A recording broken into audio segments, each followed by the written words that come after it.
Webcam microphone up close. Webcam microphone up close.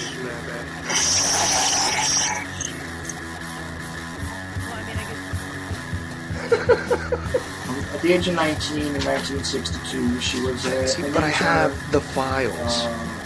I read this stuff at the National Archives, and I read these other things. I said to myself, how can that be possible to bring pistols and fondle slab of choice on computers and internet, professional wrestlers, and not just Ventura style. It doesn't matter where the cartoon comes from as long as it's real. It doesn't take hard to get real information.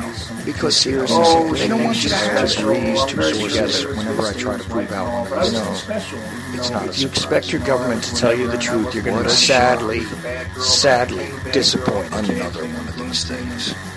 Dear Lord, what a dirty, dirty old man, huh?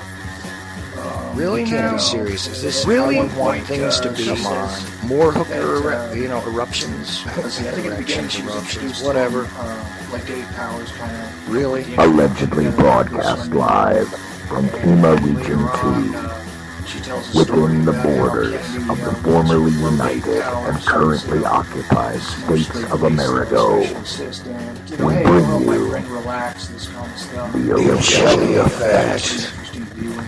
I damn sure know I'm an original. We have all these situations. I'd love to know why it takes 50 years, for that's that. For a 19-year-old girl to eventually get up the gumption to put these things out.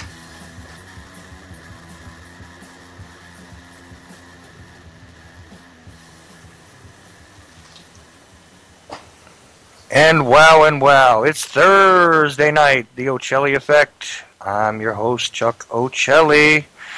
I barely made it back to my place for my show, so I'm telling you right now, I'm not as well prepared as I normally am. I'm pretty tired and I'm hurting, but we're going on anyway.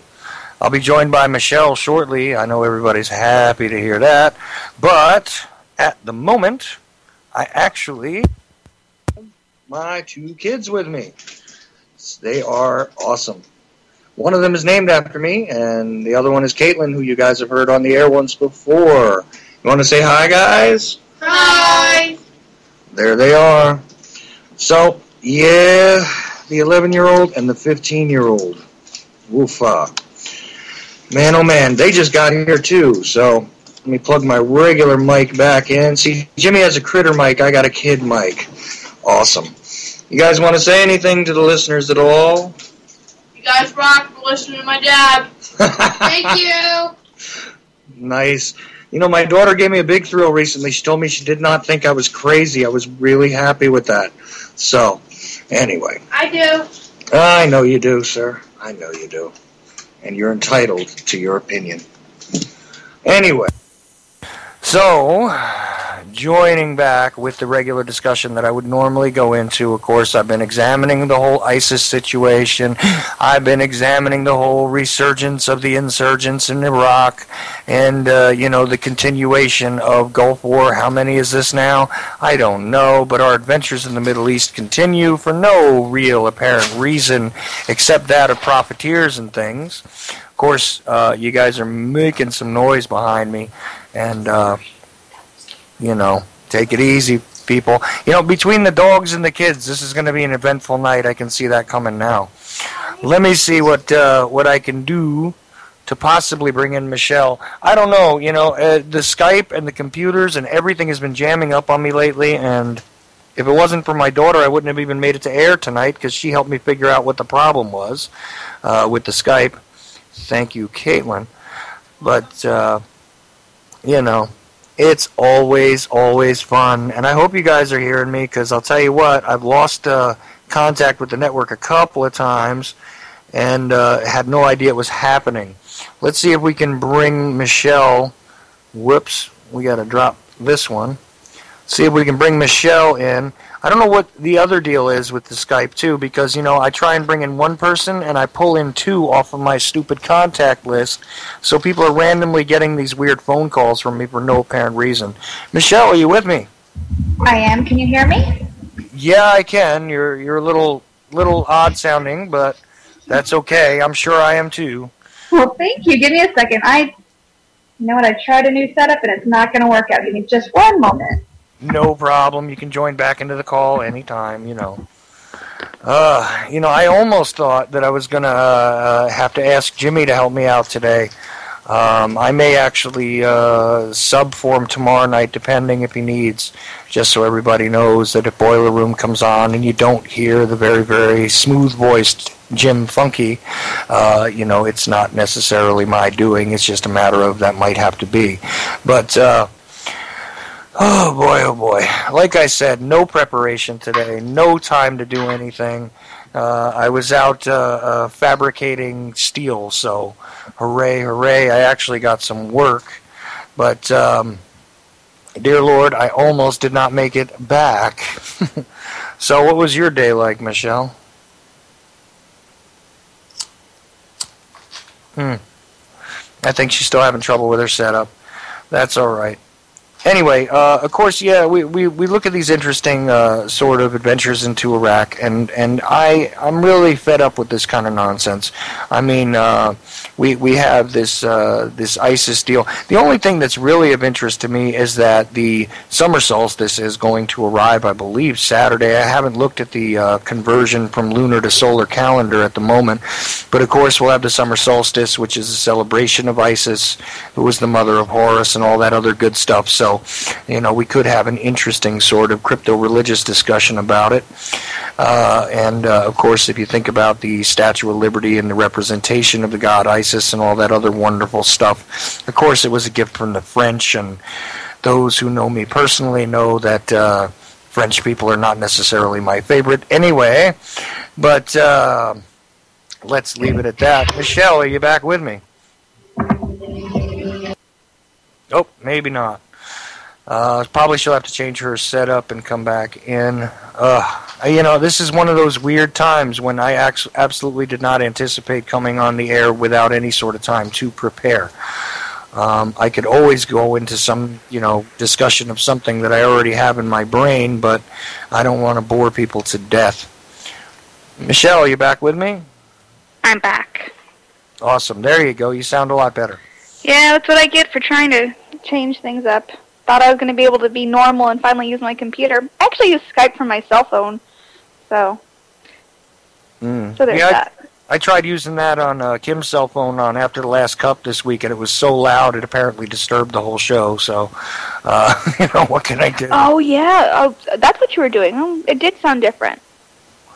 Yeah, I was outside actually, and for some reason I don't know why, but the Skype app on her phone or whatever didn't allow me to control the volume. I was excessively loud, and I guess I guess me blowing into the phone was loud and clear on After the Last Cup. So, but anyway, would you like to hear something random?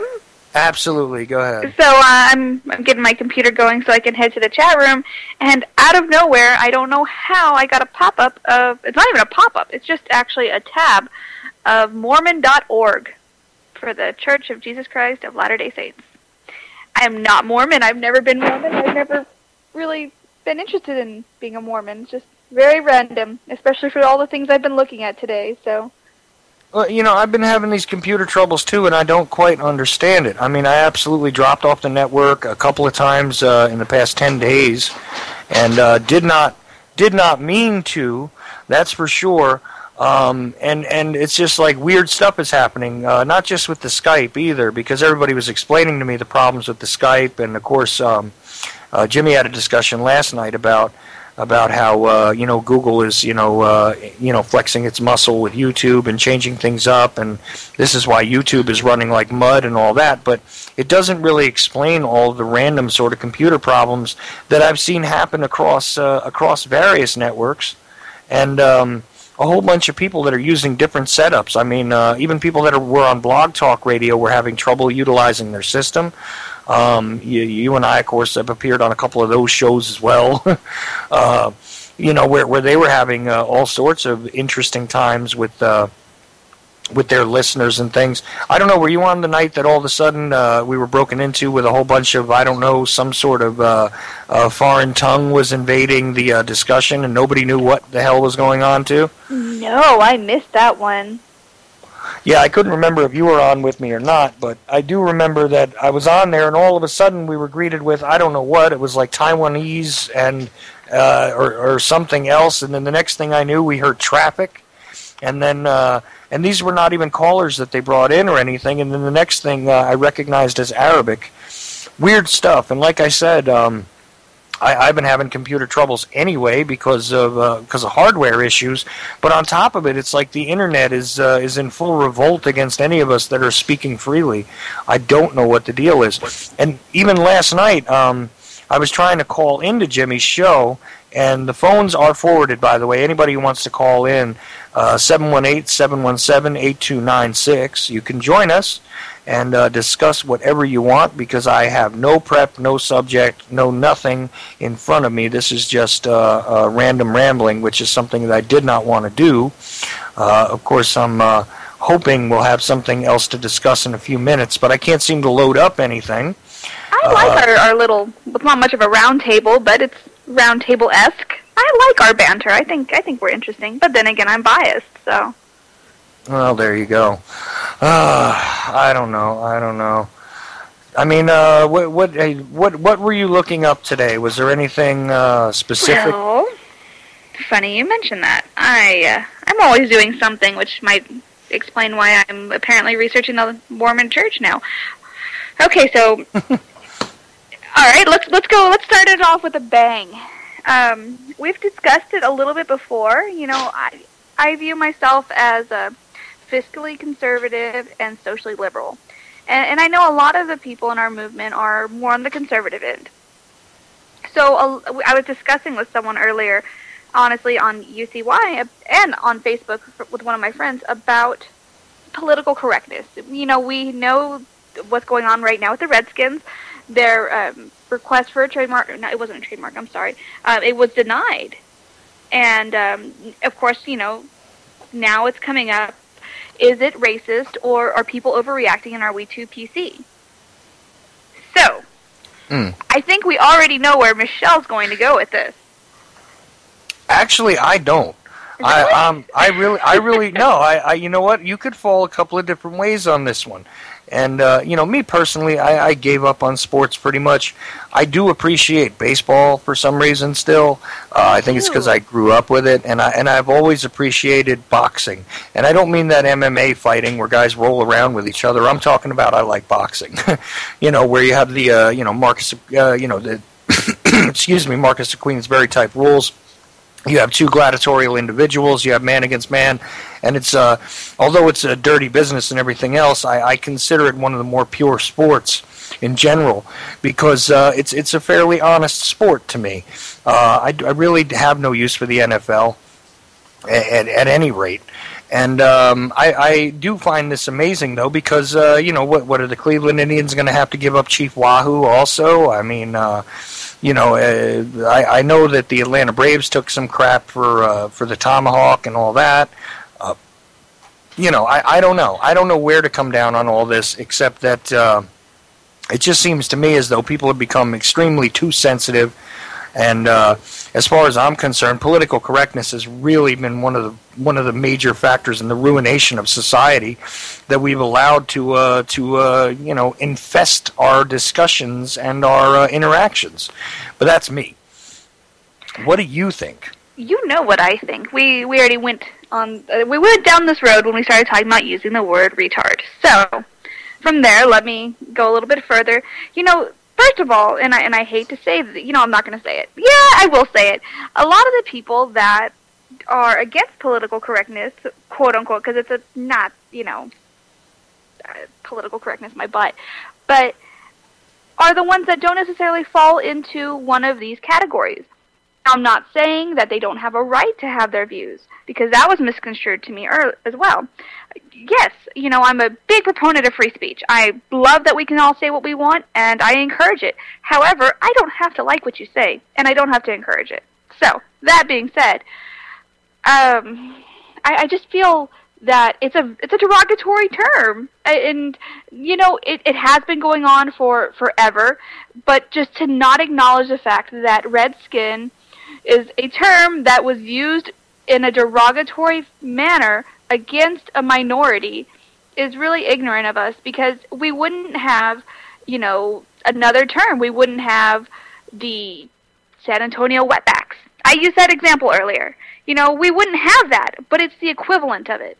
So why are we allowed to be racist or use these terms against certain segments of people but not others? Why is it okay for us to use this term for Native Americans but not blacks? Can you imagine? Can you imagine if we had a team? I'm not going to say that word on air, but can you imagine if we had a team with the N-word? Can you imagine what would happen? Yeah, I get that, and I understand that, but I still disagree, because it's not, it's not as though this is like it's not a Klan rally, for God's sake. It's a matter of, at the time of the formation of the team, it was an acceptable term.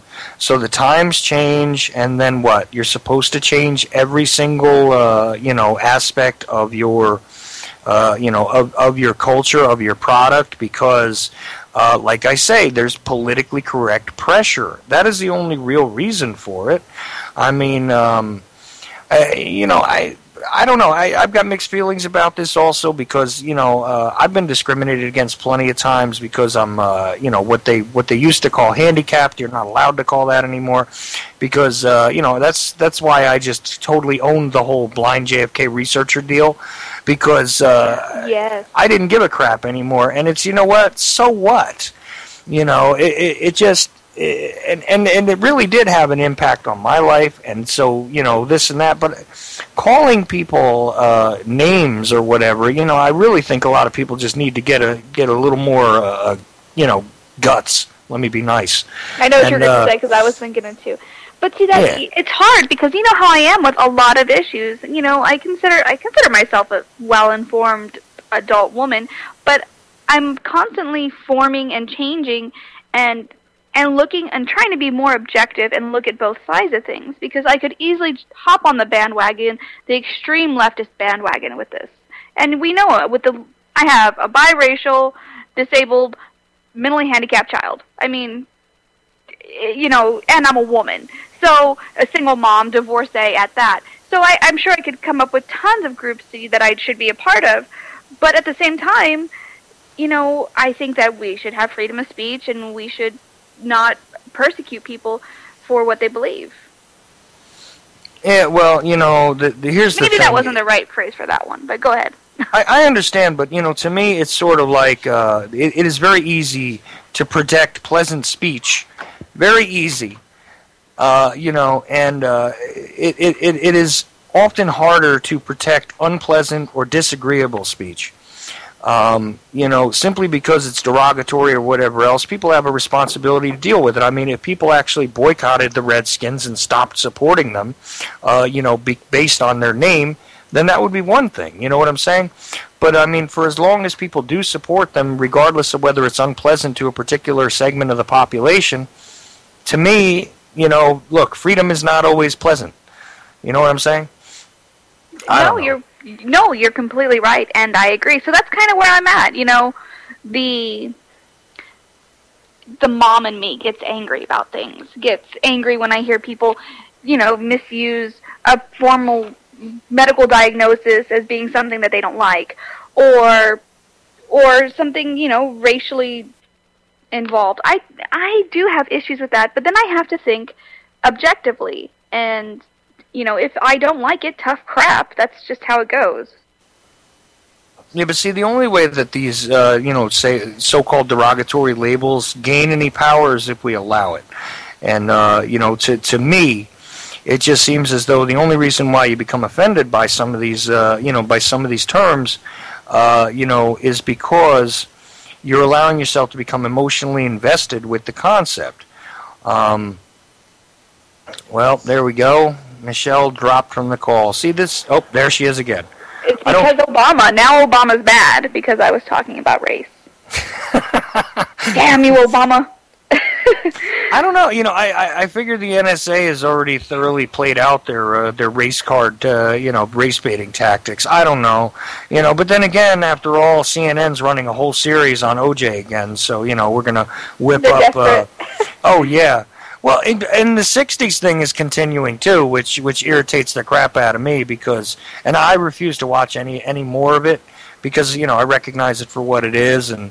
Again, I tried to protest that whole Tom Hanks thing directly with them, with HBO. We got HBO to drop it, but didn't realize that Playtone would shop a whole series of crap to CNN.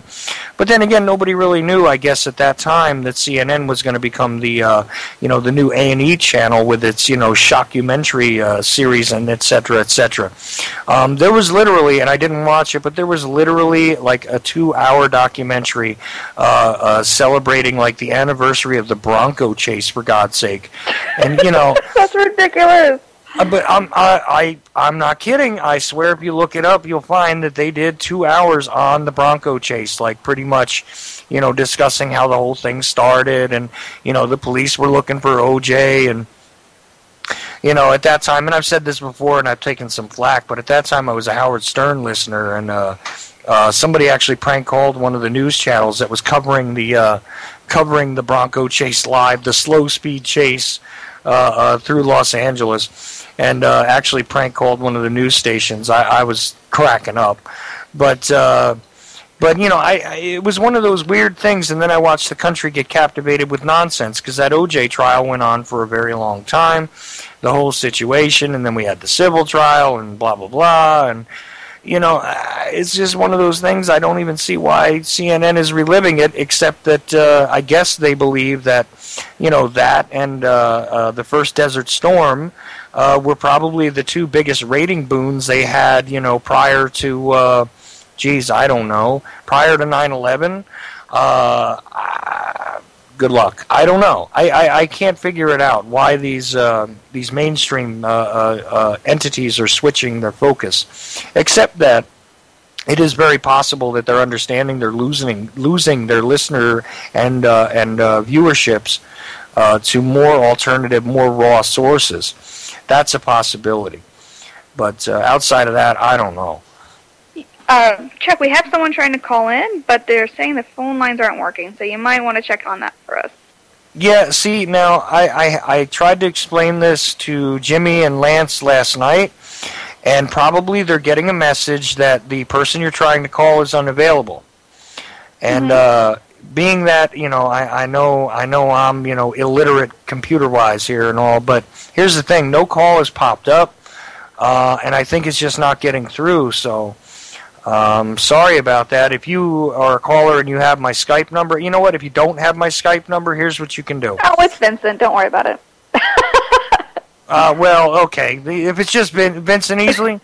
Yeah, it's just Vince. Don't worry about it. He can find us. All right. Well, listen. He knows Vince, I'm kidding. He knows he's one of my favorites, so. Well, you've already got my Skype number, bro. Just Skype in if you want. I'll add you in.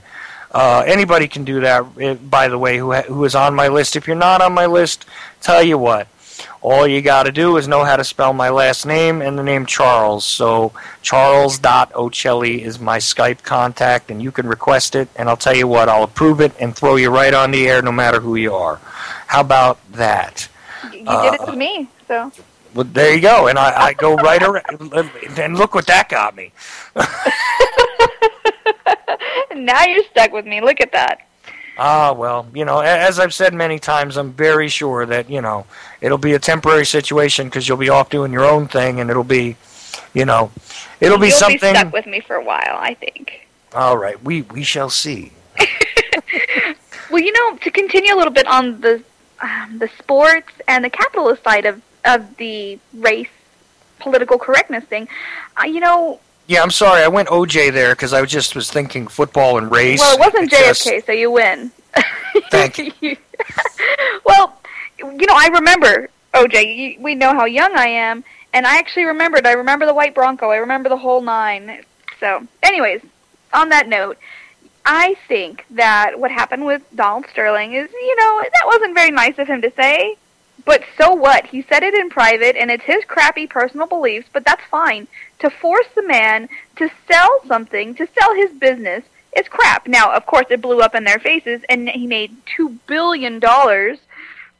But to have that ability and to persecute him, and they persecuted him because of something he said in private by a woman who was just trying to manipulate him and get rich, is really, really double standard and crap. Yeah, you know what my issue with that is, though, and I don't hear too many people mention this, and that is that if you had a McDonald's franchise, even, it really wouldn't matter. They could turn around and pull your right to have that franchise, regardless, just based on a morality clause. They can do that at any time. So I think the NBA has that sort of power to do whatever they want for whatever reason they want. So therefore, I don't care. First of all, because I have no real care about basketball anyways. And again, I think that political correctness is way out of control. I have said that many, many times. And what do we got here? Oh, okay.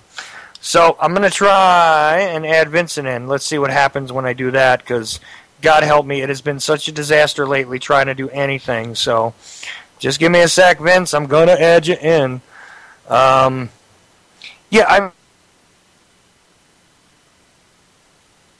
from, I don't know, normal. It's just, look, first of all, it's basketball, so who cares?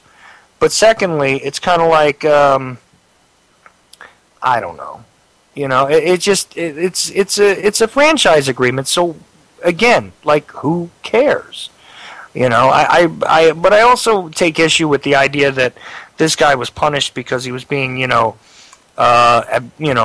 obsequiously recorded. But, what are you going to do? Again, let's see if we can try it again.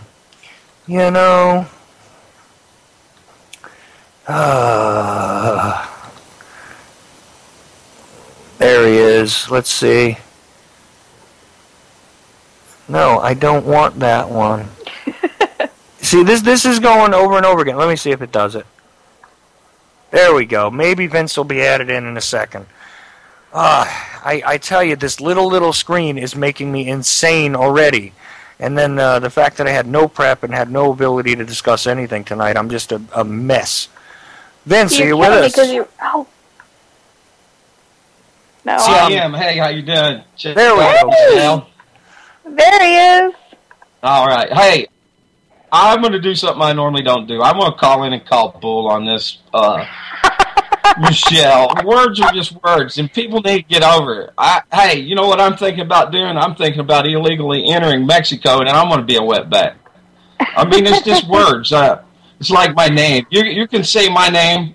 We can say your son's name in so many different ways. It doesn't change, who that person is.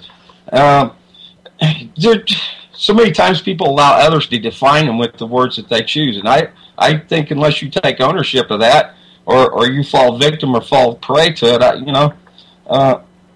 I just think it's overrated, too PC. See, I'm entirely with you, Vince. I think people need to kind of grow a pair, really. That's what the problem is, and people are too easily upset.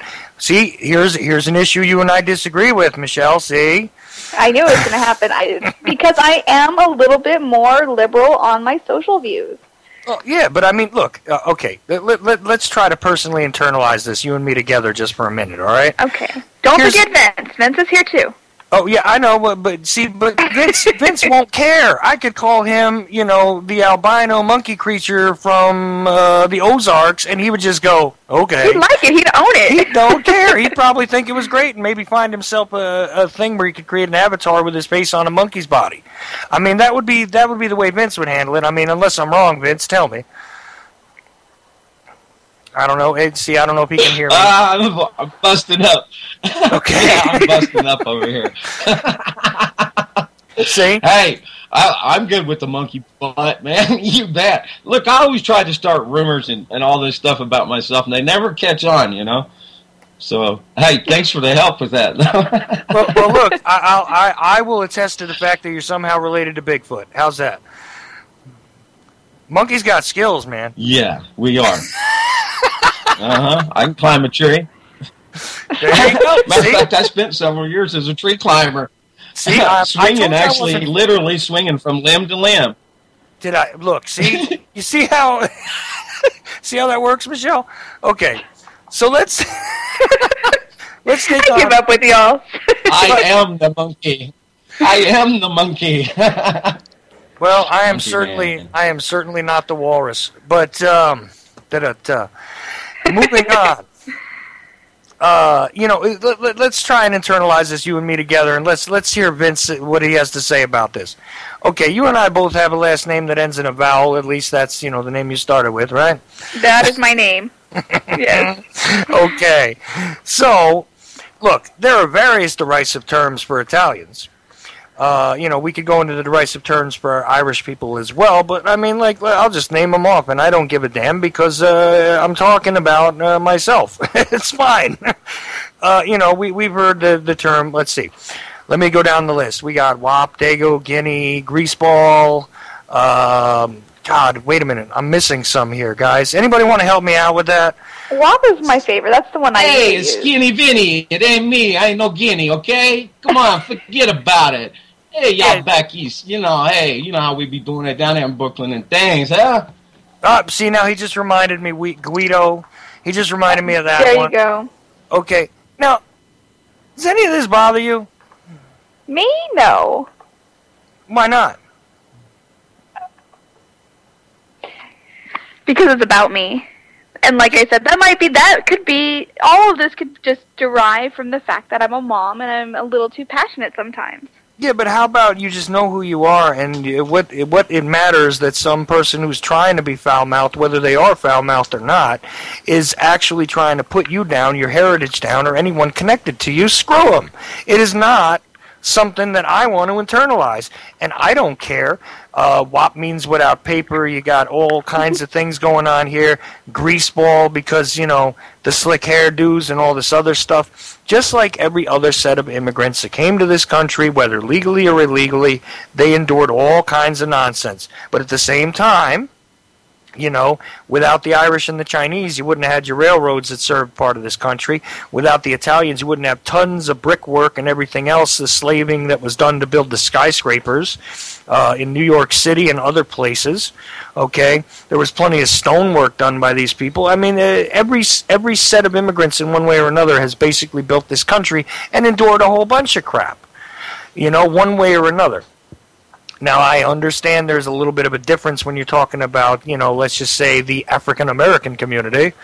But, and you notice how I kind of derisively pull that one out? Because I don't see a problem with calling them black. It was totally acceptable to call people black when they were young, I don't get it. Well, I think it's gone back to being black, because then if you call someone African-American, and this is going down on another road, too, that I was going to bring up. If you call someone African-American, you're referring to them being from Africa, but we snatched them from Africa. I don't know. I've heard that... No, I'm sorry. Colored. You don't say colored anymore. You say black. But, on that note, doing different historical research, I encounter the term colored all the time. Because it was... in the 50s. In the 50s and the 60s, it was perfectly common. I was just watching yesterday for about, I don't remember how long I was watching it, but I was watching an interview with Roger Craig, who was a Dallas County Sheriff's Department employee at the time of JFK's assassination. Doesn't matter.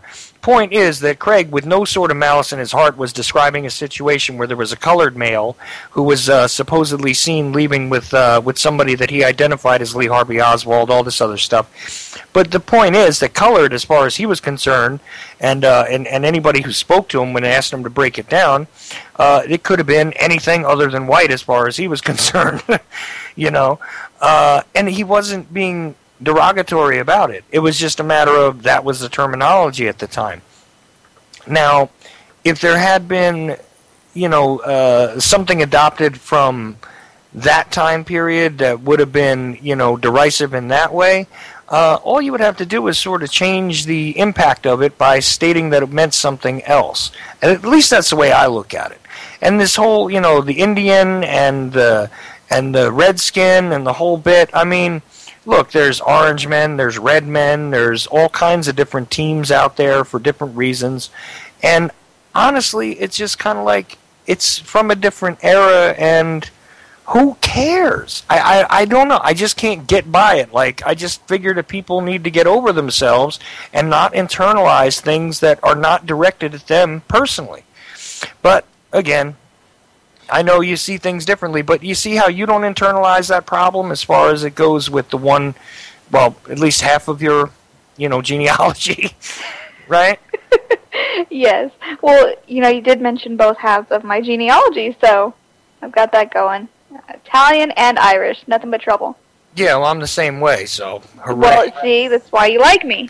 We're cut from the same cloth. I'm Irish 5 generations back. But you know what? Hey, I'm a typical American. I'm a 11th generation here. The first easily came from through England, from France, and back to Switzerland in the 1500s, and came here in the late 1600s to America.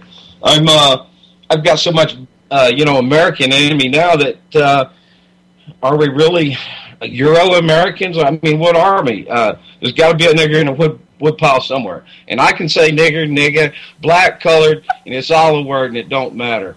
So, and I call myself a real nigga. That's for sizzle. I'm dying over here. I just want you to know I'm dying over here. That's all I'm going to say.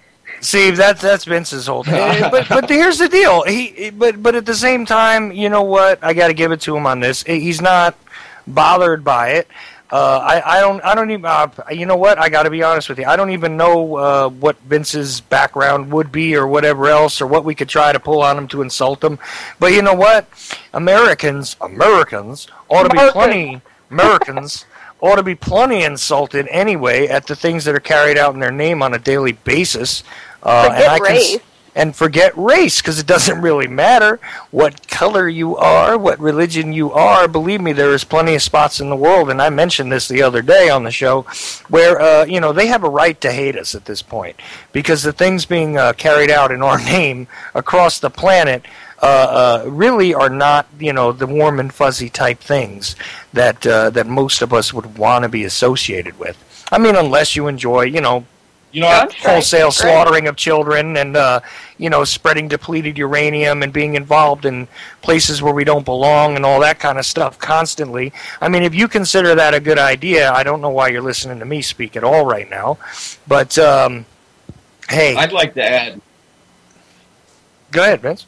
Okay, so look, in my quest and my travel, this voyage that I undertook to peruse the world via the internet, and a lot of things goes to Facebook. A lot of people don't like Facebook, and they do a lot of shady deals on there. But the fact is, this is the first time in history that we're able to communicate face to face with one another in real time around the world, and we're getting to know each other. So the responsibility falls upon each and every one of us to make a true representation and to stand and speak boldly and loudly against the atrocities being committed by these criminals that have control of this government.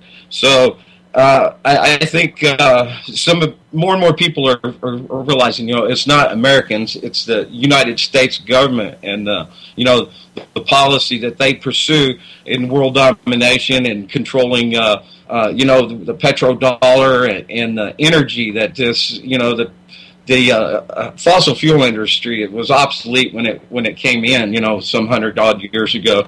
They're dumbing people down with the pharmacies, killing people, making them sick with the food that we eat. And, this is real. I mean, we're at a point where we can make a difference. And, so many people think, well, there's nothing I can do about it. There is. Open your mouth. You're the media. Whether you're speaking to a captive bus audience, JJ, you rock, brother. Or just, making some little comments in the checkout line at your grocery store. So, hey, that's what we're about right here. That's what we're doing on UCY. And Chuck, you did a really great job, man. You're really great. And Michelle, you're awesome too. You rock, girl. Thank you. And pretty hot to boot. That don't hurt. Well, thank you. I greatly appreciate that, and like I always say, I certainly have a face for radio, so I appreciate it, dear. Thank you. I wish you would stop saying that. You've got both of you. Yeah, she is. Hey, don't let her fool y'all. This girl's hot. I ain't lying a bit now. Well, thank you, Vince, and thank you, Chuck. There you go. So. Yeah, And I don't know what's argument is settled now. I don't know what's going on with the foot. Yeah, relax, Vince. I'll get you some water. Oh. I'm breathing hard. I can't help it. Oh, I'm so excited. I'm going to go back to your Facebook page and look at your pictures. Oh, my God. And no, I'm not a pervert. I'm a provert, okay? You're a professional at it, right? I'm just kidding. That's right. I'm just kidding. Not really. I'm not. My Facebook isn't very interesting. Did you guys catch that? Well, I know both of y'all are my friends on Facebook. Did you catch that big old fight on my Facebook yesterday about my favorite topic? No, I've been off. Oh, you know what? That would be something to go into. I've been off. Oh, no, it's the same thing we always talk about. It's okay. I've had so many computer problems. I can't. I'm telling you now. It's like I really have been totally out of the loop. With this vaccine stuff. It got ugly. Super ugly. Well, why? Well, I asked seriously, and I can tell you verbatim, what I posted. I said I have a serious, non-snarky question for my pro-vax friends that isn't rhetorical. Why did you give your child the hepatitis B vaccine at birth? And it's a legitimate question, and I'm hoping to get real answers from y'all, because I like the word y'all. And I legitimately wanted to find out, and I got some good answers. One person said she lives in the UK, so hepatitis B is very prevalent over there, but her husband actually had hepatitis B at the time, so they weren't worried about it, so they didn't.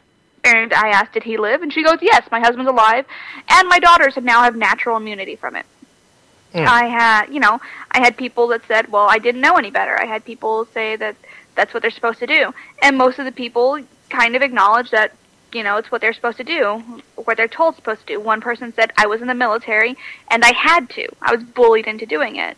But then someone took it very personally and just started ranting and raving about what they didn't know about, to the point of they were trying to quote the DSM-4, which is obsolete because the DSM-5 has now been released.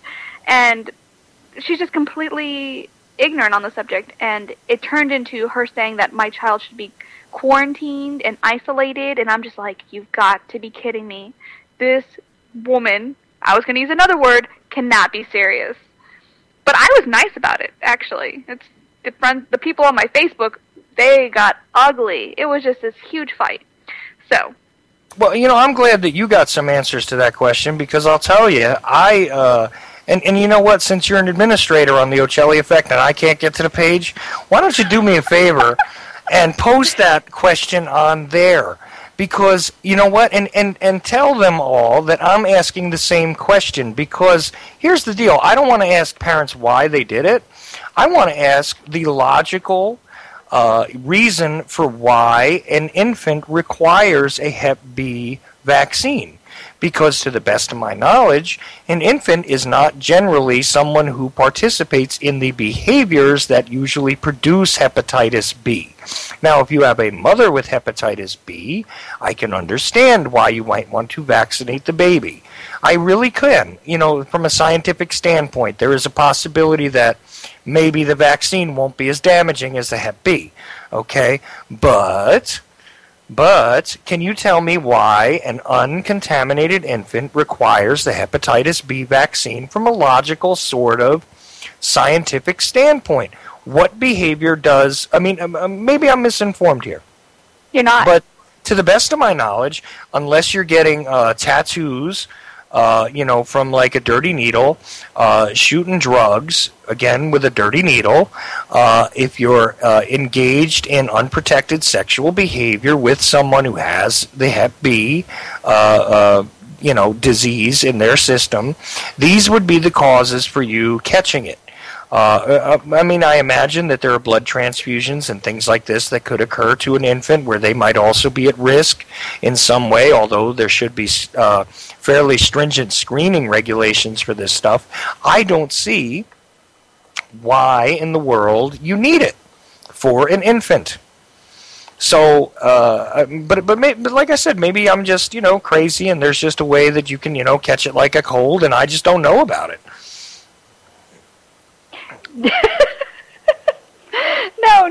No way.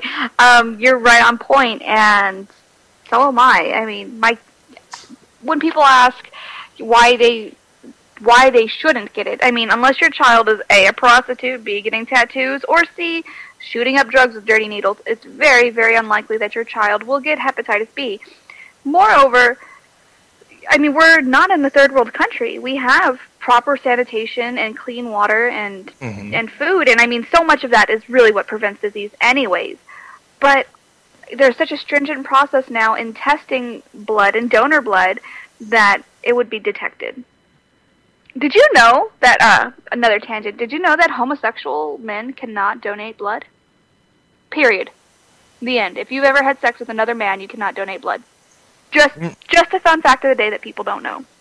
I thought that was lifted a few years ago. That's still the case? Yeah. No, I wasn't aware of that. I know that because I tried to donate blood, and there had to be a certain amount of time in between tattoo sessions and my ability to donate blood.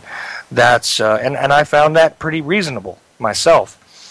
They wanted to wait a certain amount of time so that I didn't have one of these diseases. So during that screening process, and my blood wouldn't be too helpful anyway, it's a fairly common type. And I am tattooed, although I've never been a prostitute or a intravenous drug user. But darn, just not my style. But yeah, anyway, so I do know that, and I thought that was pretty reasonable, actually, that you had to wait. I forget what the amount of time was, but I think it was like either 6 or 8 months after being tattooed, or maybe it was a year. I forget now. Yeah, me too. There are so many regulations, because I lived in the state of New Jersey for a long time, and believe me, you want to see a regulated police state, go to Jersey, baby. You'll see it.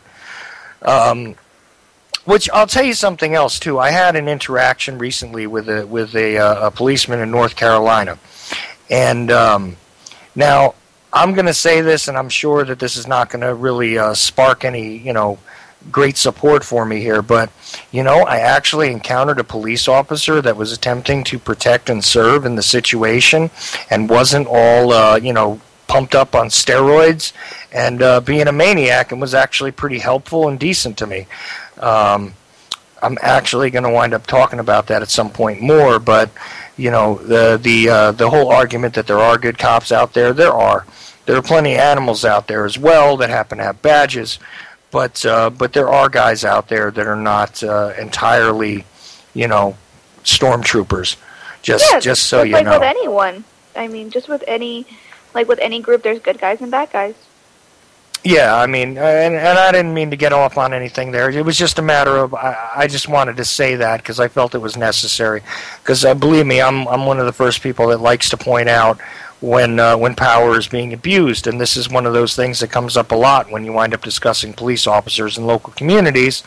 But not all of them are raging animals. Just so everybody knows. And in fact, before we went to air, we were trying to have a little discussion, and we might actually. Will we be able to get that gentleman to come on? I can see if I can get him on tonight. If not, we can definitely talk with him Tuesday. If we can discuss it now, I actually have a friend of mine who is he's a police officer, but he's much more a constitutionalist, a freedom fighter, whatever term you like to use, he's one of us. And, I've had interesting conversations with him about it and what he views and how he handles things when he's out in the field and how he handles with other officers that he sees that are not necessarily following the law. So I will see if I can get him on with us tonight. If not, we will definitely get him in another show. But I think it's interesting to see more than one point of view because we always see the bad. We always see the police brutality. We always see all of the negative, and there really is some good. It's hard to find, but it's there somewhere. So I will try to get in touch with him, and he's actually in North Carolina, oddly enough. Ah, right near me. Look, I don't want to spring it on the guy at last minute. If you want, we could try and do it on Saturday night if you're available. Because obviously you'd know better what to ask him. I mean, I could cold interview him, but, because I do that. That's our thing. Yeah, for sure. I will get in touch with him, and I will get a solid day. And, there's a lot of things I've been brainstorming what we could talk about, because there is so much going on, and there's so much that affects us directly. And it's, the rabbit hole just keeps getting deeper and deeper every day. Well, right. I mean, I actually was going to... it was one of the things I wanted to do this week and just have not gotten to it. I was going to have a discussion with an immigrant and discuss...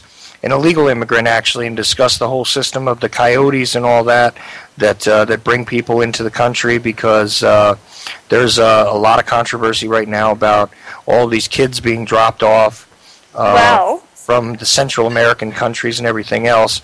And I had a guy that I was talking to that I really wanted him to tell his story on the air, but I haven't quite figured out how to present it yet. Well, if I can ask, what part of it is he in? Was he the immigrant? Was he the coyote? Where did he end up? Well, believe it or not, I could get both. Well, it's funny you mention that, because I live in Texas, but before I moved to San Antonio, I lived in McAllen, which is 5 minutes from Mexico. Literally, the international bridge was right there. So I've experienced it. I've experienced the cartels, and the weapons are real. Everything you hear is real. And so are the coyotes, and I was actually discussing this with someone else earlier today too, because she was outraged at these children being housed away from their parents. A lot of these, first of all, the coyotes are terrible, because they will charge these people $5,000 usually is what it is. It's about $5,000, and they will bring them over the border, and they will drop them off in the middle of nowhere. And there's hundreds and hundreds of miles of nothingness in Texas, especially South Texas. So it's hot and it's flat and there's no water. And something we haven't explored yet on here is I used to work in law enforcement, actually. I was a dispatcher, and later on I was a grant writer, and I managed all the grant money for a small municipality. And that'll be an interesting discussion, too. And but we would have these immigrants, or undocumented immigrants is what they would call them, undocumented.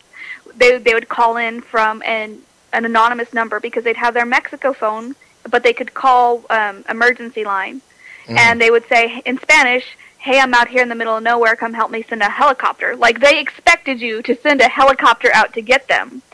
And there would be, and that's when you'd have to contact Border Patrol, and they would spend hours, and it cost approximately $30,000 every time for a helicopter to lift off. And then they would go and get this individual and take them to the hospital and house and feed them and everything else. So there's a lot of aspects that people don't see. Right now they see, oh no, they're housing all these people badly, and it's more than that. So. Yeah, right now I think it's...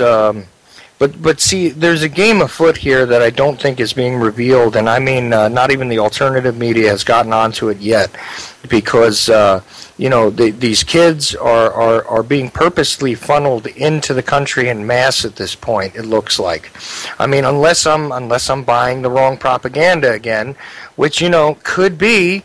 Because a lot of times in hindsight, I find out that, the agenda was not quite what I thought it was. But isn't it kind of strange that this is sort of suddenly happening? The idea about the coyotes and bringing people across, and a lot of them don't survive for one reason or another, by the way. And I think what is lost on all this, regardless of what your viewpoint is about people coming into this country and everything else, and the way they come in, is that these are human beings, and I think that they're being played just as much for pawns as the rest of us are. But I don't know what the motive is at this point for this drop-off. I know there's been, from sources I don't necessarily trust, some sort of conclusion that that the current administration has absolutely, authorized this, is encouraging this in one way or another. And then, of course, we have, what was it? Biden, I think, went to Guatemala recently to try and stem the flow or something. I may have the wrong guy, but I know somebody from the Obama administration definitely made a visit to Guatemala to give him a WTF, questioning, supposedly. And, here we are. But I think that people don't necessarily believe. I mean, they think it's, some episode of Law and Order SVU or something. But this is real stuff that goes on every single day. And I mean, from various countries, some of them refer to them as snakeheads. Some of them are referred to as coyotes, especially the Mexican border, the Central American immigration problem. You're talking about people that are generally referred to as coyotes, and yeah, we're talking thousands of dollars per head. Sometimes these people are held hostage. Sometimes the women and children are actually not usually the people that come across at first by this method, because they're in danger of being sold. This is something that actually does occur, and I'm not trying to be PC here. Believe me, I am watching my country disintegrate, and I don't think it's helping that we have this influx. But at the same time, these are human beings, and I think this is something that I do want to do a show on at some point exclusively. So I don't know what your viewpoint is on that. I just think it would be an interesting presentation to give people the realistic sort of viewpoint about it, instead of just mentioning these buzzwords and focusing on, all these children are being encouraged to be dropped off here, and here they are, and they're being badly housed, and all like what you were talking about, I agree. It's hard for me too, because I've met people, I've known people that were immigrants and illegal aliens. I believe that they should do it legally. I'm not against people coming to our country, but I want them to do it legally. I hear you. Vince, you got anything? I call BS. Oh, will you hush your mouth? I call but BS. I didn't know he was still here. He was over here posting his albums and whatnot, trying to get some work. But I think there's a lot to get in. There's a lot to get into our country. You get one gratis, okay? Look, legalizing freedom, I mean, where a person can go in the world, I call BS again. Sorry, Michelle.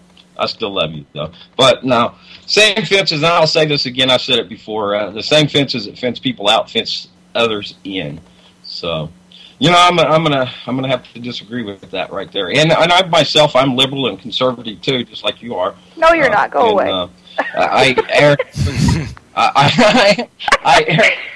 towards the direction of freedom and self-determination for each and every individual, no matter where they're from. But hey, listen, guys, I'm going to jump out. I'll be back next hour. Actually, I won't. I will, but I won't. I kind of will and won't. Hey, Keeper of the Republic's going to take the first hour, and Jose's got the second hour. So, anyways, I got a little radio time with you guys. Anyways, I appreciate it, and I'll see you on the radio again. Anytime, Vince. Yeah, What Matters Worldwide Live will be on after this little BS session between me and Michelle. And I gotta say, I'm sorry, guys. I really had some things come up that just didn't allow me to prepare for anything today. Hang on just a second. So I know that Vince left, so now I can talk crap since he left, and he can't disagree with me on here, but... Unless I add him back in, No, he's probably still listening, and I'll get a Facebook message about it talking crap. Nothing but love, of course. But, I've seen people come over and manipulate our system, and, we can always say, it's the exception, not the rule. Something that sticks out in my mind is when I was taking my son to therapy, because he had physical, occupational, and speech therapy. And it's very, very expensive. It's ridiculously expensive. That particular day, I think I spent $800 because he had to get some new evaluations done. And there was someone there with this beautiful, brand new Ford Expedition, EL, limited. It's probably a $60,000 vehicle. Dressed, she was wearing a Gucci. She had a Gucci purse on her shoulder, and these kids were just dressed perfectly. So she goes up to the window and gives them. Oh, and this Expedition she was driving had Mexico license plates. She lived in Mexico. So she goes up to the counter and gives the receptionist her Medicaid card. And I just about flipped my lid. I'm like, oh, hell no. Oh, hell no. This woman gets to live in Mexico, come here, have Medicaid, get therapy for her kid, and I got to pay for it. Man, that's just, where I'm coming from. But on that, my ex-in-laws were illegal immigrants. And I don't give a crap. I'll incriminate him. My ex actually knew about the coyote type works and whatnot. Not that he ever did it, because I wish we would have had that money. But no, there's just so many aspects to it.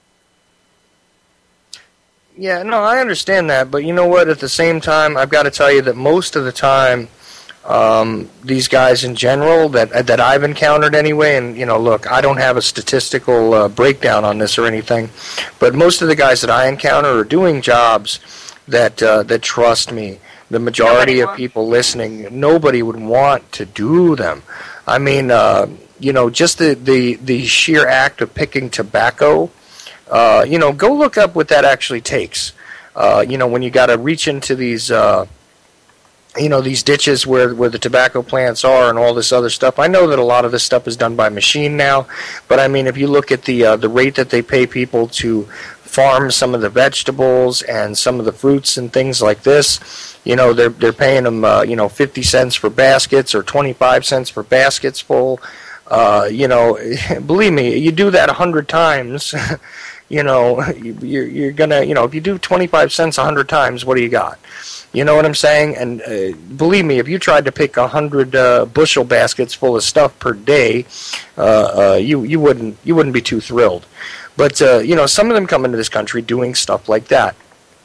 Some of them come in and try to be very, very quiet and make sure they don't get themselves in trouble and everything else, and they have skills, and let's be honest, again, they're still working for a lot cheaper than anybody else would, and I understand that is detrimental to the rest of us in a way, but some of the jobs, again, that they are doing are things that none of us would really want to do. I got to say that recently, I mean, I've been so desperate, I'm willing to do anything to go try and make money, but if anyone's in the North Carolina area...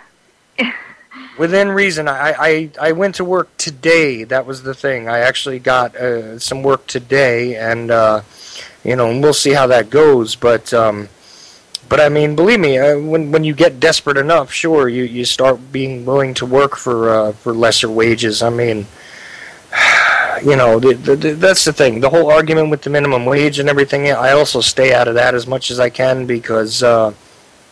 It's really become, over time, something that's really sickening because the minimum wage, as it was designed to begin with, you were able to make, $1.25 in 1963. It might have been $2.25 in 1968.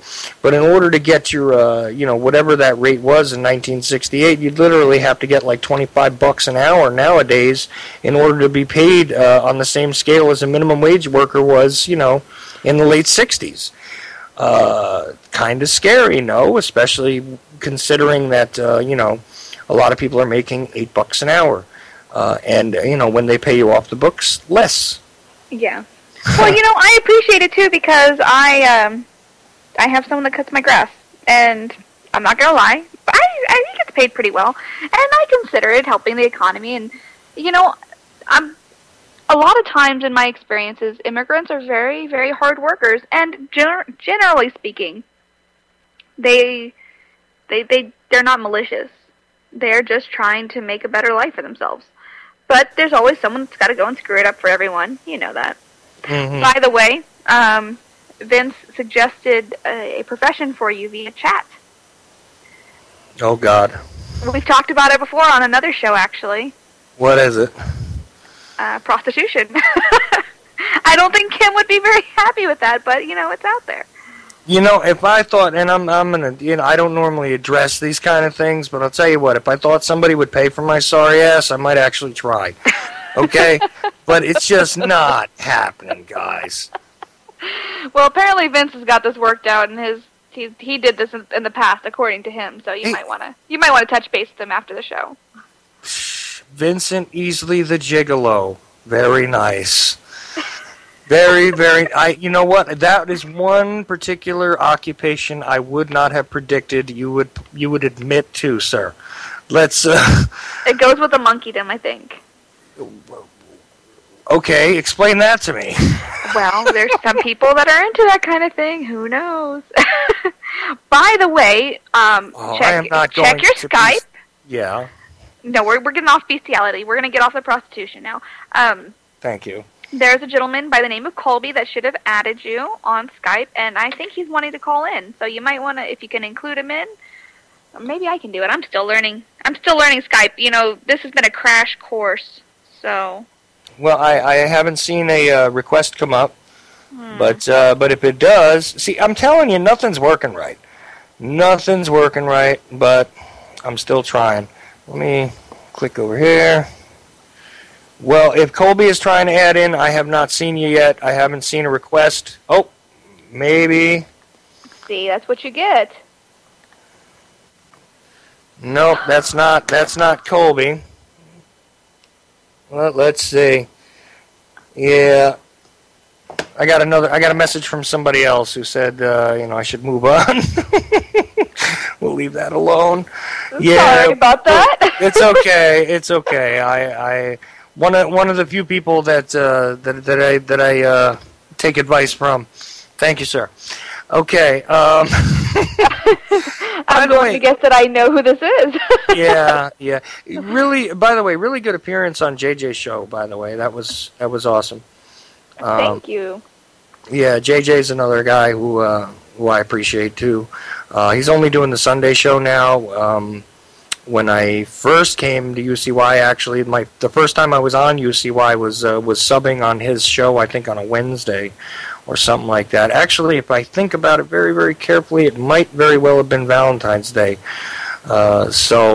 And it was like a couple of days before I was supposed to actually start my show. So I went on. And, of course, that was the first time I had a complete computer revolt. I had 3 different machines that totally just went schizoid on me the moment I tried to go on the air, and I couldn't even read the stuff that he had passed to me that he wanted to cover. So I was just like, wow, I'm just going to talk for 2 hours. Kind of like today. Except I have Michelle to help me. I'm good at talking. Apparently yes. Not on good topics, though, but I'm good at talking. I can BS a lot. Well, that's all right. But meanwhile, if Colby or whoever wants to drop that Skype request, please go right ahead and do so, and I'll add you in that way, because the phones is not working.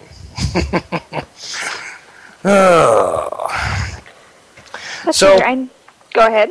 Go right ahead. I mean, did you have anything else to add on that whole Facebook tirade with somebody that was attacking you? I feel like it's the same song and dance with me. I don't want people to get bored with me, but it was just, it was interesting how much this person stood behind their ignorance. But it's going to be really fun because my high school reunion is in like 3 weeks, and I get to see her there. So nice. Yes, that'll be great. I will be the crazy vaccine lady now. I couldn't even tell you what would happen if I showed up at my high school reunion. Well, here's the funny thing is I was actually prom queen in high school, but not in the typical I was the popular everybody loved me kind of way. I was a band geek, and I think it was just my school revolting against the man by making me prom queen. So wait a minute. I'm not letting the band geek thing pass by. Instrument. I don't even have to tell you. I bet you can guess. One time when I was at band camp. Okay. Yep. Yeah.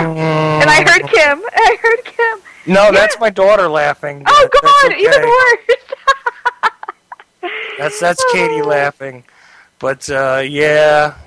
Oh, wow. Okay.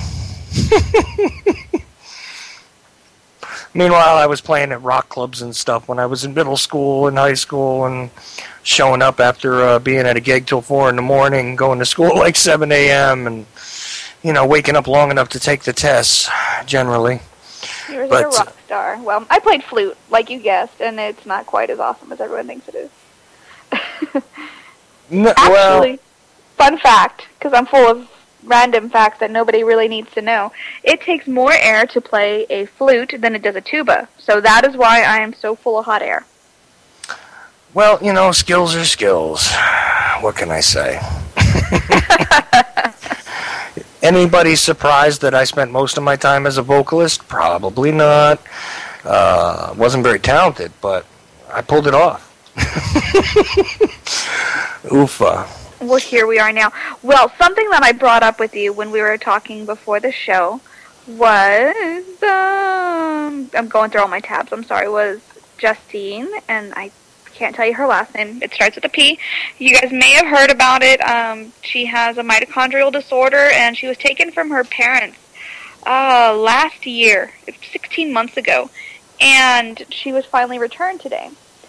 And as a parent, as a citizen of America, that's frightening. That is so frightening because Justina Pelletier. Now, I'm letting everybody know right now that I received a message that we can take calls, so if you want to try again on the 718 number, go ahead. 718-717-8296. Although I suspect that they're not working like they weren't for Jimmy last night. But I don't know why. See, this is one situation where you may see why, but I don't see why. I don't know. But go ahead. I'm sorry to interrupt you. I was just making sure that people could try again, and we'll see if they react to it and tell me that they're still not working. Give me 1 second. I apologize. So, Justina Pelletier, if you have heard of her, then you know what's going on. She finally went home. If you haven't, she has a rare mitochondrial disorder that manifested in a psychiatric form, and when her parents went to the hospital, they wanted to drug her and do the typical psychiatric care. But they said, no, this is a medical issue. She's not okay. And it ended How old was she at the time? 14, 15. Okay. Go ahead, sorry. No, you're fine. Mid-teens. And she was there for 16 months. And the parents wanted to take her home, because they just wanted to basically put her in a mental institution and just give her psychiatric care when there was a physical issue, and she was taken from her parents. And I just want to touch base on how frightening and disgusting it is that as a parent we have to be worrisome if we take our child to the hospital that they could be taken away from us. My son also has medical issues that manifest psychiatrically, and what if they did that to him? Are we talking about a CPS kind of situation? Yes. Well, actually, the state took over her medical treatment. A judge awarded medical care to the state. Yeah, see, this is what happens though with these child protective services, and I've tried to explain this in the past that sometimes the reason why I've had to sort of play ball in certain situations where I didn't want to was because fear of that. Because they turn around, they terminate custody, they terminate visitation, they terminate all kinds of things pretty much by decree. They just get a judge to sign off on it, and it suddenly becomes a statutory issue as opposed to it being an agency that's supposed to help people or help children, I would say, that are in trouble. I don't know if I ever mentioned it on the air, but I have a particular violent reaction to the CPS in New Jersey. It was called DIFUS, which is the Division of Youth and Family Services, and I was always appalled by them because of my own experiences as a child. The type of stuff that they would pull, and the type of really unprofessional, really ridiculous interference that I've seen them pull on people over the years. this is one of those issues that I think we need to get into one night really heavily. You know. I mean, they have basically absolute power over children and over parents, and it can be good. There are children that are in situations that they need to be taken from, and I agree. But it also goes the other way, too, and it often goes the other way, and there's so much red tape around it. And as a parent, even when you're doing things right, you have to live in fear. Oh, yeah. And everything's about fear. We know this. And if you don't know in your own state what the CPS organization is or anything else, if you've never heard any of the controversy about this, do me a favor, go ahead and just Google New Jersey DIFUS, and you'll see the whole controversy that sprung up with them about a decade ago with all these kids that were lost in the system. They had no idea where they had gone. They had disappeared entirely. And I hear this story over and over again all across the country. And the fact that these people are still granted this sort of fiat power over individuals and their abilities to raise their children is just horrifying. And I think people don't quite get it unless they have kids, but and you know what? I really hope, and anybody who can hear what I'm saying right now, I hope that you never, ever have to deal with these people for any reason whatsoever, for your sake and for your child's sake, or for your children's sake, let's just say. And it's just one of those horrible things that just continuously comes up. So I hadn't heard about this story, to be honest with you, though. It's one of the things, I guess, in the community we're all fighting for it.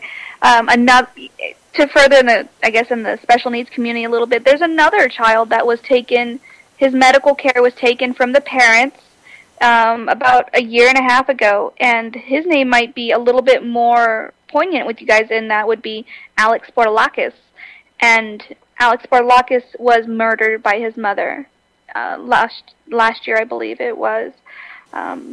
Dorothy had taken him, he was 14 years old, and Dorothy, which was his mother, took him to the hospital because he was having gut issues. He was having, which is, as I've told you all before, is very common with autism. 70% of individuals with autism have gut problems. So he was having gut issues, and he was profoundly autistic, meaning that he didn't speak, he was self-harming, he was violent, and and they said, no, he has psychiatric issues. Mom is like, no, his stomach's messed up. I need help fixing his gut. And they said, no, he's not. So they strapped him to a bed for, I think, 4 months. It was bad. And he was there with a sheet, naked, strapped down, and he was taken away from his mother, too. And I think this takes us to another conversation that's important to me. So this mother went and she tried to get help, physical help for her son. They said, no, it's psychiatric. It was not psychiatric. There were several doctors across the country that went to his bedside, including Dr. Andy Wakefield, who is a gastroenterologist, and was saying, no, this child has gut issues. We need to approach his gut. They never even did an upper GI on this child when he had clear stomach problems. He was just pooping everywhere. Like, it was just, I'm not going to get graphic, but there were clear problems. But they were just giving him psychiatric meds. So eventually, Mom gets him back. A couple months later, can you imagine what someone must feel to think that their child is better off dead than to live in this world?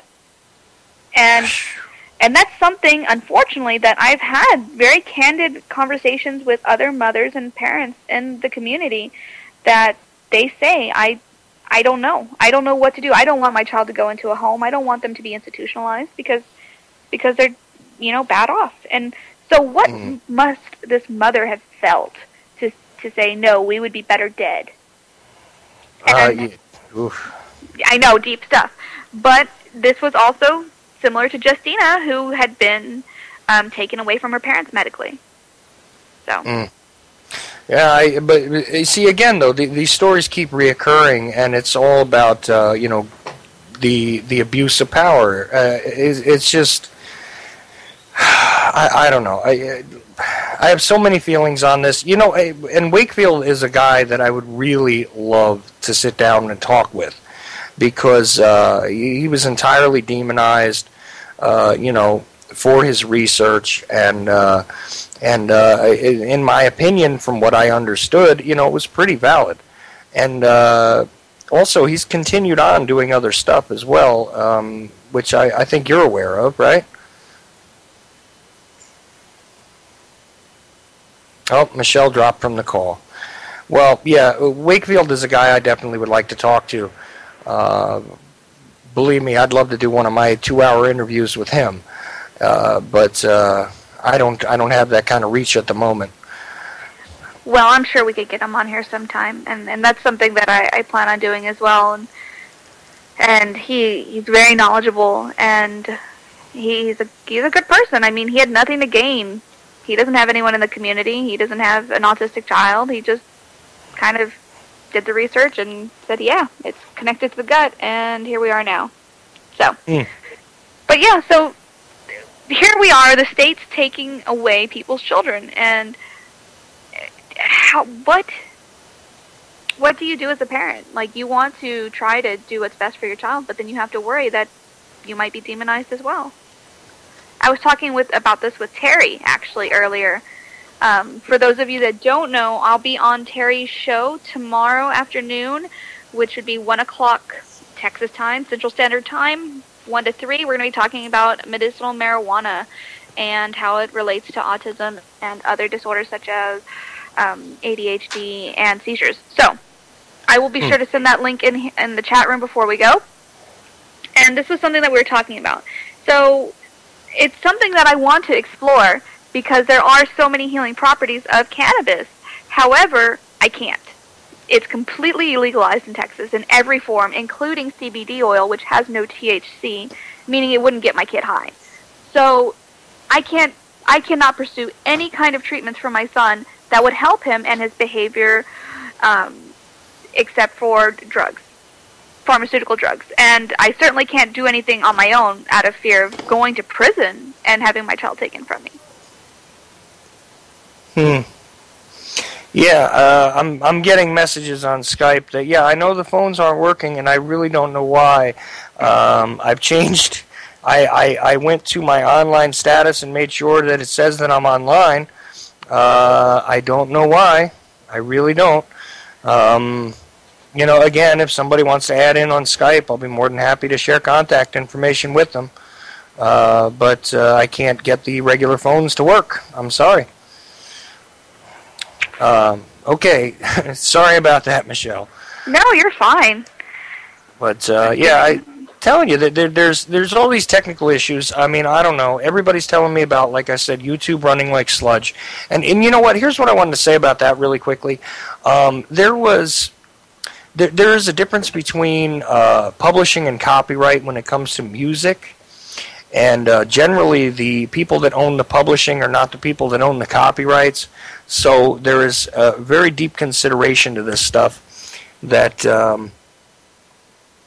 let's see, there's a very deep consideration when it comes to artists and the control of properties and all that kind of stuff. And the reason why I know about this is because I was an artist and had all of my work prior to 1993 actually sold out from under me without my permission because of the publishing concerns which I had signed over previous to a record label, which was then bought by a label and bought by another label and bought by another label, and the rights carried on in perpetuity, and they did not reside with the artist. So in a lot of cases, the world of publishing, as far as music and as far as intellectual properties, and this is before the days of the prolific internet.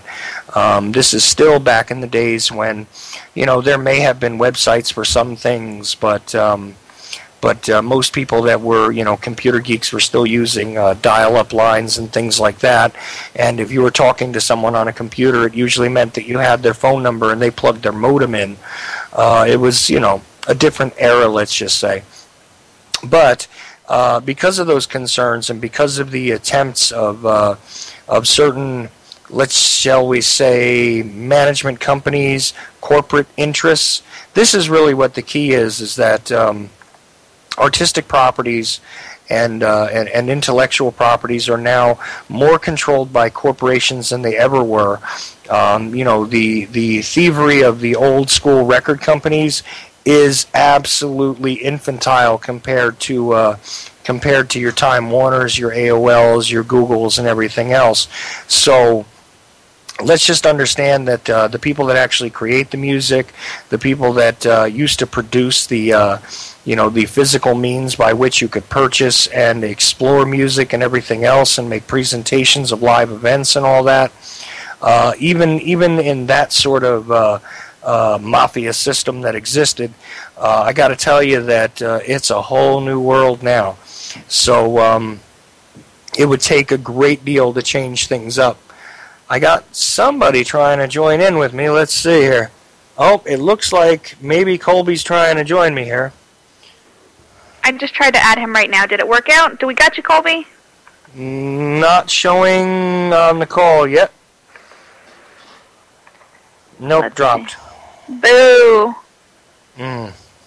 So close. Well, if you'd like to add him, you're more than welcome. Yeah, I don't have the... it just showed up on my screen. It didn't show me as being able... I still don't see a contact request. So... Tonight is technical difficulty night. Yeah, but it's been technical difficulty week for me. I don't get it. I'm telling you, everywhere I turn, it seems like I can't get this stuff done. Yeah, see, you're still not showing as a possible contact for me. If you were, I would add you in right away. Sorry. We'll get him in. We'll figure it out.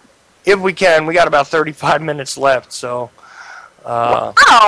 Yeah, I know. Pretty much BSing. We blew the time, and I apologize to the listeners because this was not what I intended on doing, and we're just kind of brainstorming and going over a couple of things here. Of course, Michelle's bringing a lot more to the table than I am, but okay, nobody agrees with me tonight, though. Well, why don't you? Oh, wait a minute. Maybe we have Colby. There we are. Hey, yes, I did it.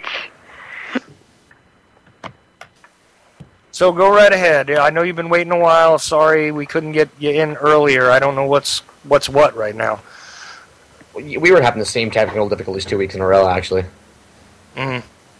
On a double cross, so I understand what's going on. We've been having some weird issues with Skype and everything in general, actually. So. Oh, okay. So I don't recognize which guy you are from Double Cross. Colby. Colby, I get that. I'm the new guy. Okay, now I get it. Oh, good. Yeah. Which guy are you, Colby? The new one. I'm sorry, Chuck. I love you. It's all right. It's all right. A lot of your... I'm sorry, I'm moving through rooms right now so I can get into a quiet area. But a lot of you guys' topics today have been pretty interesting. After the surge of illegals, this morning, Alan West put out a document stating that the administration was actually asking for escorts for illegal children back in January. And I don't know if it's just something he had read before and he kind of like pocketed it, but it's up. I shared it in the newsfeed. I can share it again. Yeah, please do. I mean, I don't know if you have access to the chat room right now, but... I've shared it in the chat room once already. Oh, okay. I'm sorry, I can't see anything other than my my Skype, and I was lucky to get that working. Like I said, if my daughter didn't help me out, I wouldn't have been able to be on the air at all. I can actually share it in the Skype bubble, too. It's right there. Oh, well, awesome. I hope it doesn't kill the show. Right, yeah. It's been one of those weeks, man. It's not just you guys. We had this problem 2 weeks in a row with UCY and with Skype, so it's not just you guys. It's something's going on. I mean, you were just talking about how YouTube's freezing up. My phone, I've got a brand new Note 3, which is, don't buy one. It's a beautiful piece of machinery, but it's a horrible spy tool. Horrible spy tool. I found an actual file on there with a cleaning agent that said it was a useless facial recognition file, and I was like, what? Wait a minute. What is a useless facial recognition file? That's what I want to know, and I found out nothing about this at all. Wow. But my cleaning agent that I got, which is someone that I found in the Android marketplace, actually found this on there. Mm. It was kind of weird to me. But, yeah, YouTube. You're saying YouTube's acting up, Facebook's acting up. I'll be posting stuff on Facebook on my phone, kicks me out. Oh, me too. I had that same problem this morning, as in it quit working completely. I just did a virus scan on my computer about 10 minutes ago, and I found 3 viruses. It deleted. I deleted all of them. 1 was malware, 3 were Trojan. Sorry, I'm closing the garage here. They're back already. I started to scan over right after I got done and started deleting some stuff. Started to scan over, and they're already back. Well, I have the weather You're bug popular. showing up too. I don't know Weather bug? Yeah, weather That's a bug. virus. That's a virus. That's one of the ones that was showing up. Oh, God, That is a virus. Do you have a Java pop-up coming up? Yeah. That's a virus. Nice. Okay. It's a Trojan now- or it's malware. Spyware. Wow. And I don't know where it came from. I really don't. I don't know either. It just arrived. And also there's something asking me to back up my computer, and I'm like, Do not getting open rid that. of it. You've got the same exact thing I've got, and I don't know where it came from. Here we go. You know, and I haven't opened an email. I know people are against email, some of them out there, but, you know, I haven't opened an email. I haven't done anything on this machine, and it just showed up. It's just, and it all does is clog everything. And then even when you can shut down all these things, the next thing you get is nothing works. Nothing works. I've been astounded. So I'm glad to hear I'm not just, you know. Well, I'm we're not the alone. only one. Obviously, we have the same exact things. You get one that's a blue screen, and it says you need to back this up now.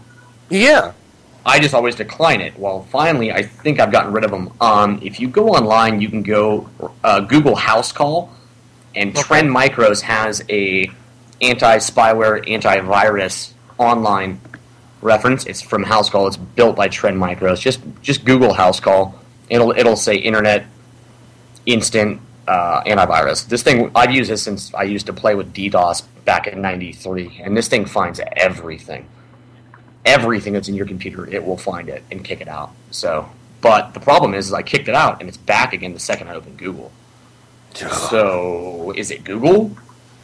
I mean, we could talk about which compatible things we have. I use Google, Chrome, I use Skype, and my Yahoo instantaneously opens, but I never sign into it. So, Yeah, see, now I opened up an old backup system that I had to go to because my stuff got wrecked. So I didn't, everything, you know, like hadn't been updated for a couple of years on this thing. So the browser wouldn't work, so I dumped the browser and went and got Firefox, or tried to, and that gave me... That wouldn't work either? It gave me a whole lot of problems, and then it finally started to work, but now... Ever since this weather bug and these other things we were talking about have shown up, and this whole back up your computer with the blue screen and all that, ever since that shows up, now I try and go to it, and it tells me I don't even have an internet connection. Okay, if you or anyone else is experiencing these problems, you need to go to... What Windows service do you have? 8, I'm assuming, or 7? No, this sucker, this is the old machine. It's still on XP. How does it even work still? I thought it was going to get canceled, but... Yeah, well, just go to your control panel to your add or remove programs, go through there, and look at anything that's opened itself recently.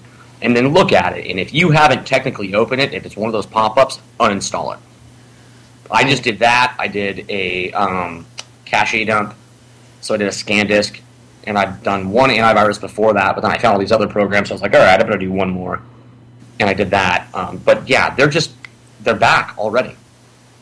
I don't understand it. I don't understand it. And I'm pretty sure exactly what's going to pop up is the same exact thing. And I mean, this is one of the... If you actually pay for their real service, you probably have one of the best firewalls / antiviruses on the market. But even their online one is top-notch. So... all right, well, I'm going to check that out because, man, I need to do something here. And I know I'm not the only one having these problems. I don't know if, you know, everybody listening to me is having problems with their machines lately. Like I said, you know, I mean, I'm back with the antiquated thing that I hadn't opened up in a couple of years. But I'm going to have to go through this stuff because it's locking everything up. Yeah. And it's not just on our phones, or on our computers, it's on our phones, too. That's the problem. And it's like, how do you get rid of that? Our cell phones are computers now. Yeah. Well, I know that. And they, the smartphones are behaving oddly too. I've been hearing about that as well. I don't know what this all means. Like I said before, I'm not usually about the whole, they're trashing the internet on purpose deal, but when I hear people in about, if I count them up, about 7 different states already telling me that that they're experiencing these weird sort of phenomena on their services, I don't know what to say.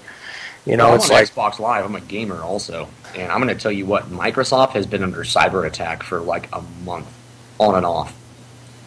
You can tell. It just all of a sudden everything crashes. I've been getting kicked off a lot.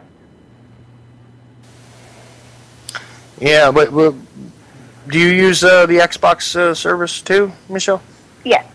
Oh, okay. I've got 1 and 360, and it doesn't matter. I mean, I'm full of surprises. You should know this by now. Yes, I know. I'm aware. I don't play. I stopped playing games a long time ago because I don't know. It's just I at all at once kind of decided that it was nothing but a mind control implement, and therefore abandoned it. Yeah, I mean, but for me, it was, because it's one of those things that begins to lull me into another state where I'm not doing any thinking, I'm not doing any sort of exploration into anything, and I get wrapped up into things too easily. I know that's a strange admission for me, right? But if you get burnt out on the wormhole jumping on, political and everything else that's going on in the world, sometimes, honestly, jumping to that Xbox, you can do that for like a day, and you're like, all right, I'm better now. I was sitting on COD, and I no-scoped this guy, and things are better now. I hear you. You know what it is, though? That's why I love cartoons, to be honest with you. I know I could get flack for that, but, I love some of the more adult sort of situated cartoons, and always have used that as sort of a decompression method. That's actually a fun topic I'd love to explore sometime with, or we can do it now. Guilty pleasures that we know the truth about, but we still use, like Facebook and cell phones, or my makeup. I mean, we all have guilty pleasures that we know, and we still do it. Has anybody looked into what Xbox One really is? Because I turned this thing, I turned my camera around, and I'd want to unplug it, but I don't think you're allowed to. Oh, I have something covering my. I don't have a one because that's just too much for me. But on my the camera, what is it called? The Kinect, yeah. There you go. I actually have something covering my Kinect, because that's really creepy. It has thermal, and it has facial recognition software in it. I can walk in the room and say Xbox and wave my hand, and it signs me in. Mm-hmm. The 360 does that, too. It's scary. And you can tell it to do anything, and it knows you, and it senses you, and... yeah. It can tell by your voice in the room. My brother and me were both on the same Xbox, as 2 different names, obviously. And he would walk in and start talking, and he'd be like, hello, Ducky. And I'm like, whoa. I heard a story from, and I don't know how believable this is, but I heard that you can actually sign your dog up for Xbox One if you want, and it'll recognize the dog when they come in the room. It actually, if you, I don't know about that, but if you're sitting in the room and signing people up for an Xbox, it'll point at people, and it'll put your dogs as guests. Your dogs become guests on the Xbox. Nice. But that's because it can read a heartbeat signature. Oh my god! I don't want anything in my house that can do that. I'm talking about a sleeping dog is laying on my couch and it registers a sleeping dog as a guest. That means it reads breath or heartbeat signatures, one of the 2. Wow. That's frightening. It is. Or maybe it's heat signatures, like I said, with the thermal, because I know it does that, but... Oh, I assume it's a thermal thing, but that's still bizarre that you could, like, create a profile for your dog on the Xbox. I thought that was... I almost thought it was crazy, but then I thought about it, and like you said, with the ability to actually recognize people and voices and things, I just said, well, why does the machine know that the dog is any different from us? It doesn't. So Michelle was talking about cannabis properties and being in Texas. I didn't know that they were so, to be honest, conservative, hardcore conservative about their plant laws. I would have thought that they were arbitrarily different than that. No, there are groups that are trying, and I'm proud to be part of them. But yeah, we are still very conservative in a lot of things. I mean, there were things that were just illegal a couple years ago that essentially made homosexuality illegal. So let's keep that in mind. Roger. Yeah, you're following me, but I love Texas. We have a lot of freedoms, but we don't have a lot of freedoms too. I lived there for a while, but I would have never thought. You kind of expect strangeness out of the former Republic of Texas because, at one point it was, fought over and everything else, and then there was resistance to adding it as a state, and, there is a perfectly good historical reason why there is a single star on the flag of Texas and all that, so I've always thought of it as an unusual place anyway. But it is weird when you think about it because in a lot of ways you would think that it would be quite less conservative than it is, socially, let's just say. When you have a senator or a congressman, like Ron Paul, for that amount of time from that state, you would honestly expect that the people are obviously voting for Ron Paul time and time and time and time. I mean, 37 years, correct? He spent in Congress or one body. Yeah, that's a long time. But I think it's 37 years he was in. You would think that, and no offense, Texas voted for Sheila Jackson also, so... Yeah, we also voted for George Bush. Keep that in mind. That's as well, too, yes. And Rick Perry. Oh, God. There's many inconsistencies and things that have happened in Texas that are like, why wouldn't you have more of a liberal standpoint on something like that? Well, you know what worries me right now about Texas is Wendy Davis. Yes, that's right. You have a woman that's a little liberal in her views, scared of Wendy Davis. Humor is that the senator from Oregon, Jeff Merkley, congratulated Wendy Davis on her filibuster. A couple of weeks before he introduced anti-filibuster legislation into the Senate. So, being from the largest hypocritical senator's state, this guy, he's anti-big corporations funding politicians. He's anti-GMO, but he takes money from a GMO sugar company. This guy is he just screams hypocrite every day of the week, and it's like, what is wrong with you, man? Come on. Answer a question honestly and start doing the right thing. Stop playing the game. But he backed Wendy Davis. It was so hysterical. It was like, are people looking at there are a lot of uninformed voters on both sides, but it's like, are people really looking at what's going on? Because they're not at all. Well, that is pretty interesting. So this guy's a successful politician, in other words, right? Since he's speaking out of both sides of his mouth. Isn't that what they generally do? Not all of them. I'm a conservative, and I did my damnedest this year to change our congressman with a lot of people to get someone that was not Greg Walden, who doesn't speak out of both sides of his mouth. And, we got really close, but it was still, there's just the uninformed voter. If you don't have the political ads on TV, you're done. It's over. Well, I don't know. I have really lost my faith in the entire process because it seems pretty pointless to me generally. And I know that I again, on the local level, it's a little different, but even so, it just seems as though, there's no way to win if you're going to play with the two-headed beast. You know what I'm saying? It's the way it is. Look what happened to Ron Paul. I know I liked what Ron Paul was saying too. But they were never going to let him. They were never going to let him get in there. There's no way. I was kind of a fringe outsider when all that happened with the Ron Paul thing, and that's what brought me back into it. I was in the military for 8 years, and I was under the conclusion that you don't pick your boss. So I never voted while I was in. I was one of those people that went to work, and then, you're the military. Work hard, play hard. That's our motto. And I didn't do any of those. I didn't investigate any of it, I had minuscule opinions on improper things because I didn't pay attention to anything. I didn't think George Bush was bad because he gave me a pay raise until I got out and I realized what was really going on. And Ron Paul is what actually got me into this because I was like, how? How do people not realize that he's speaking the truth for both sides at the same time? But your comment about locally, we notice that here. We have an incumbent sheriff and some very low money county commissioners that ran that did really well because they speak the truth, like Ron Paul would, and they're probably going to be elected in the general.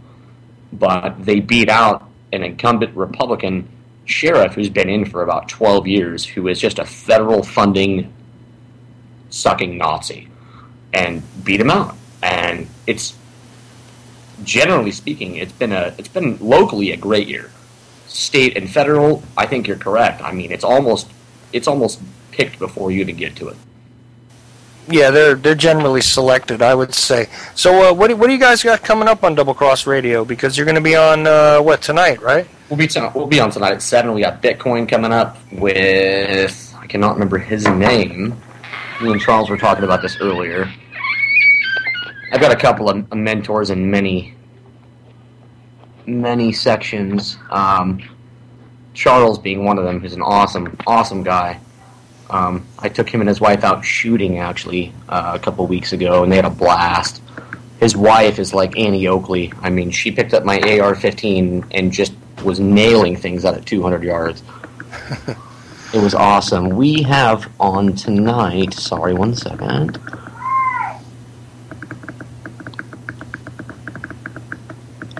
And, and just before I say anything else, I want to thank you for Sam calling Price, in. I apologize.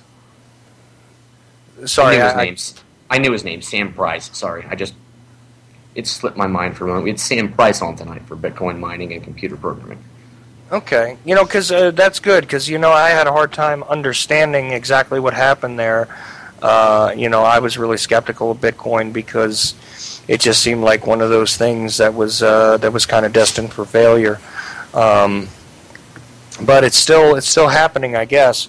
I really, it's one of those things that I've got no sort of position to take, except that I'm suspect of everything at this point. You know what I mean? I can't wrap my mind around anything that's going to be a valid currency anymore, because I see what happened to the formerly almighty dollar. And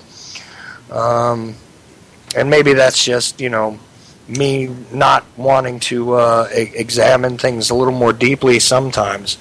There's only so much I can occupy my brain with.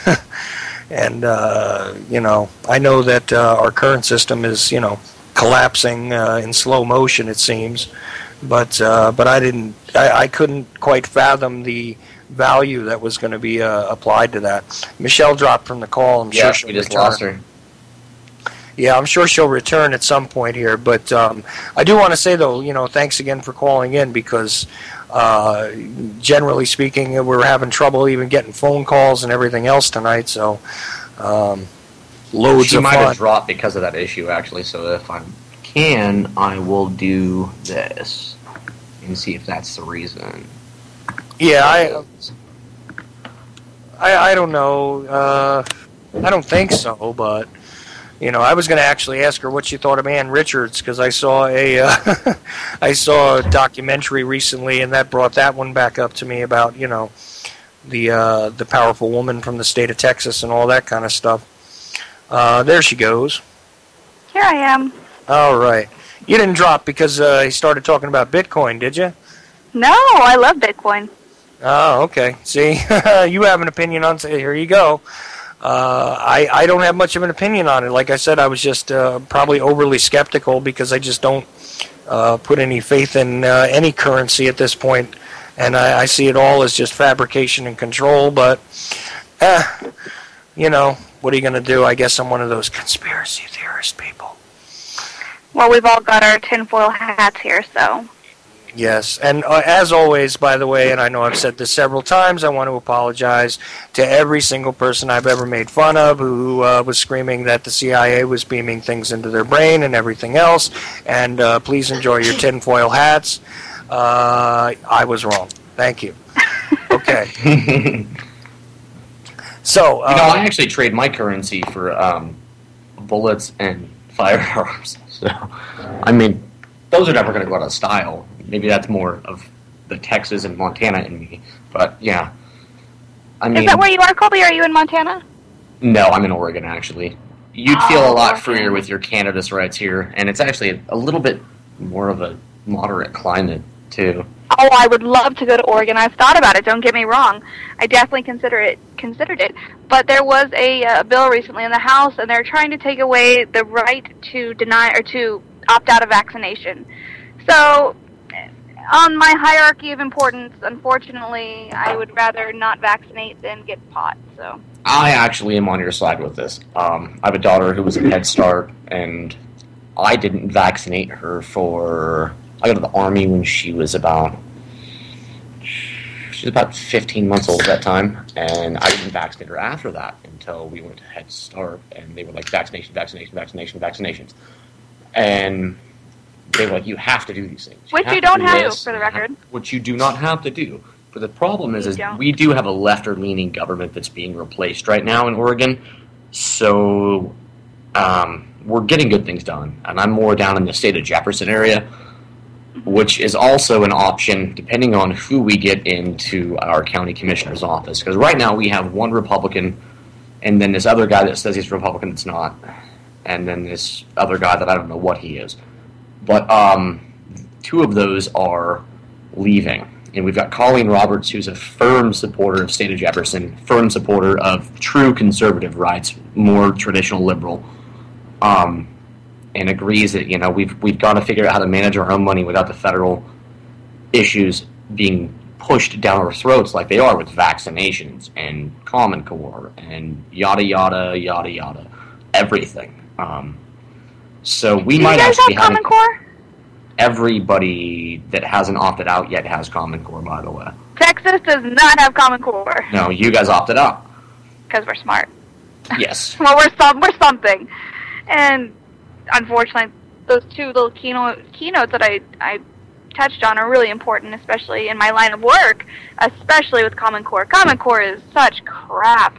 I advocated for a child recently who had just come from a state with Common Core, and he is almost a year behind in his math because that's just where Common Core has landed him. Right. And this is Texas. We don't have exactly the greatest education system here. Let's be honest. Right, but that's because 4 plus 7 equals 8, you know? I mean, as long as you show your math. Which is absurd. Yes. Yeah, but that's the thing. I was astounded by that myself. One of my kids brought me some math work, and I was confused by it because I didn't understand how just simply knowing the answer was a problem. But, yeah. And then they had him go about some sort of strange structure. And this was a couple of years ago before the Common Core issue kind of, burst onto the scene. And I guess that was sort of the prerequisite for it. But that was the most observable thing, that's for sure. The mathematics. Mm-hmm. And that's what really has people up in arms over it, because it's a name, and it's dumbing people down. But, again, my conspiracy theories and whatnot. Of course. And we're down to less than 10 minutes, by the way, just so you guys know. I promise you guys that the Saturday show will be a lot better. Barring technical difficulties, okay? Because God knows I can't speak for that at this point. But look, Colby, again, man, I really appreciate the advice. I'm going to that housekeeper thing. I wrote it down. I put it aside. Call. But I'll give you a house website. call. Yeah, please do, because I'm sure I'm not the only one. And it was so nice talking to you. I'm sorry. And definitely. And I didn't know you guys had 2 shows this week, but yeah, definitely. It's nice to actually talk to you guys. And you have 3 shows a week. Okay. Yeah, the Ochelli Effect runs Tuesdays, Thursdays, and Saturdays. Slightly different times, though. 6 to 8 on, Eastern time. 6 to 8 on Tuesday and Thursday, and 8 to 10 on Saturday. So that's why I usually end up on After the Last Cup. You ought to come on there, man. You would like show on Saturday. I think you'd really enjoy it. Jim Funky hosts it, the guy who usually does Boiler Room Radio.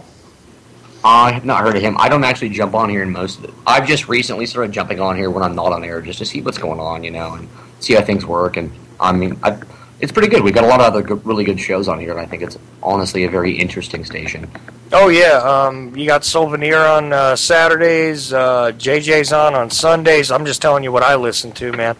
Of course, Jim and Lance with Boiler Room. It's a financially based show, mostly, but it also goes off into some other directions.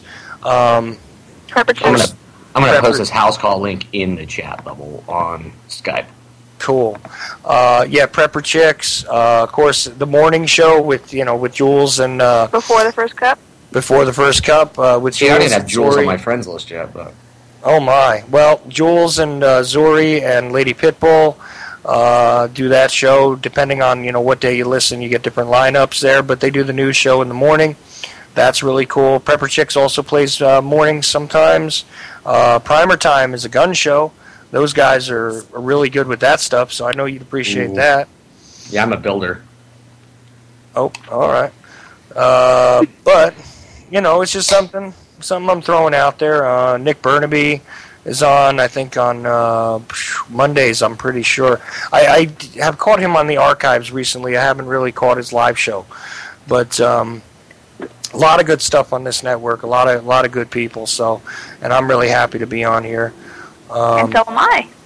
Well, I was told that my number one news station, MSNBC, is the worst for the truth today, so I just can't watch them anymore. I got to find something else to do.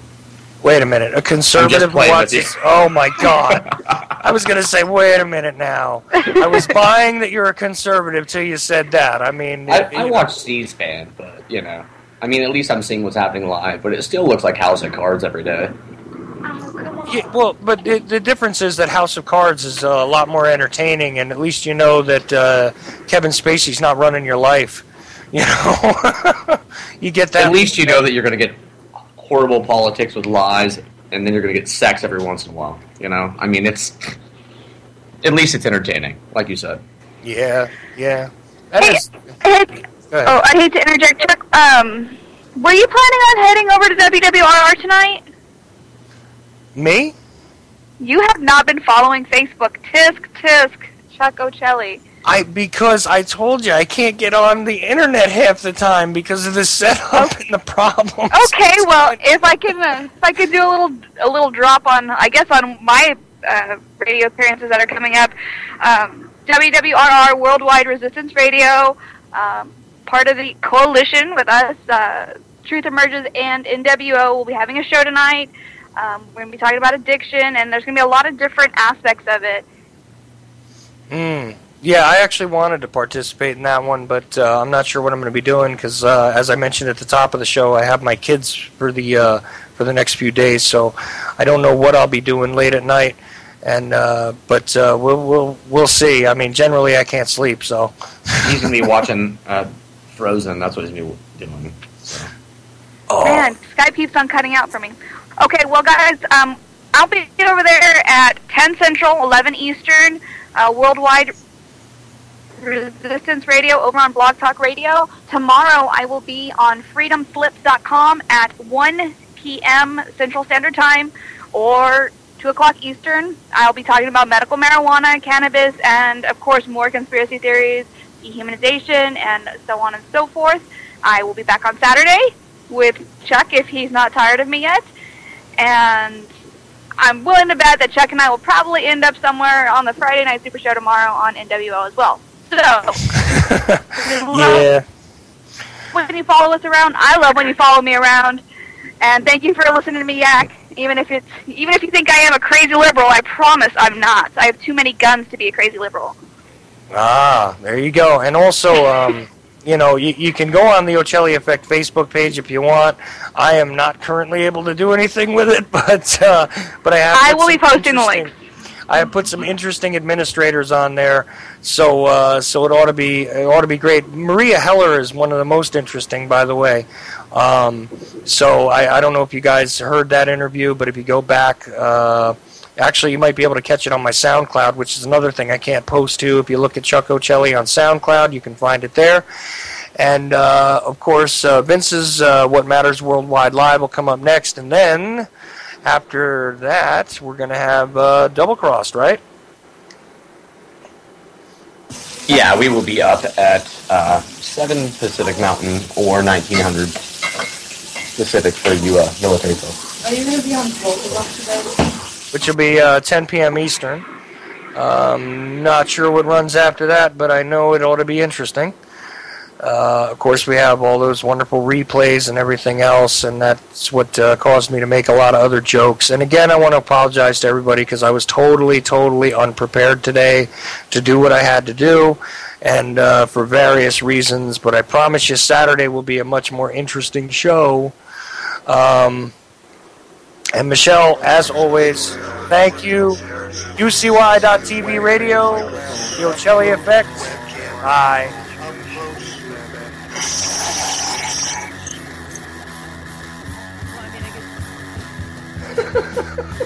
At the age of 19 in 1962, she was a... See, but I have the files. You know, I read this stuff at the National Archives, and I read these other things. I said to myself, how can that be possible?